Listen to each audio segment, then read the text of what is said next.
भारत ने अपनी प्रतिक्रिया को केंद्रित, संतुलित और गैर उत्तेजक बताया था। यह विशेष रूप से स्पष्ट किया गया था कि पाकिस्तानी सैन्य ठिकानों को निशाना नहीं बनाया गया। साथ ही दोहराया गया कि भारत में किसी भी सैन्य लक्ष्य पर हमले का उचित जवाब दिया जाएगा।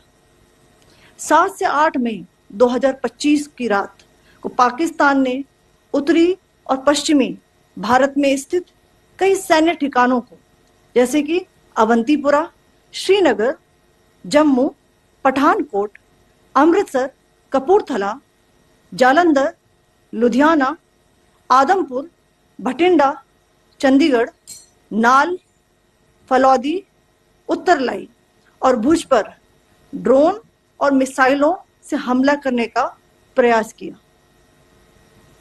इन हमलों को इंटीग्रेटेड काउंटर यूएस ग्रिड और वायु रक्षा प्रणालियों द्वारा निष्क्रिय कर दिया गया। इन हमलों का मलबा कई स्थानों से बरामद हुआ, जो कि पाकिस्तानी हमलों का प्रमाण है। On the night of 7th May 2025, Pakistan attempted to engage a number of military targets in northern and western India using drones and missiles. These places included Avantipura, Srinagar, Jammu, Pathankot, Amritsar, Kapurthala, Nal, Jalandhar, Ludhiana, Adampur, Bhatinda, Chandigarh, Falodi, Uttarlai and Bhuj.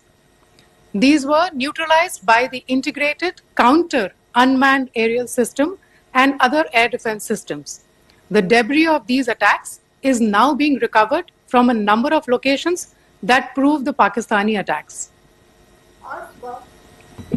आज सुबह भारतीय सशस्त्र बलों ने पाकिस्तान के कई स्थानों पर वायु रक्षा रडार और प्रणालियों को निशाना बनाया।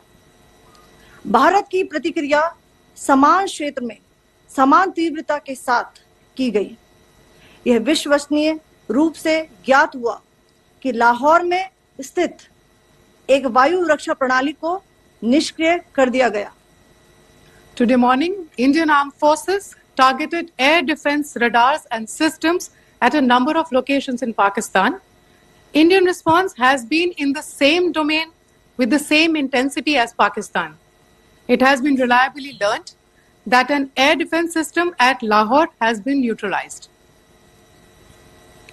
पाकिस्तान ने नियंत्रण रेखा पर आकरण गोलीबारी की तीव्रता बढ़ा दी है, जिसमें कुपवाड़ा, बारामूला, उरी, पुंछ, मेंढर और राजौरी क्षेत्रों में मोर्टार और भारी तोपखाने का इस्तेमाल किया जा रहा है। Pakistan has increased the intensity of its unprovoked firing across the line of control using mortar and heavy calibre artilleries in areas in Kupwara, Baramulla, Uri, Poonch, Mendhar and Rajouri sectors in Jammu and Kashmir.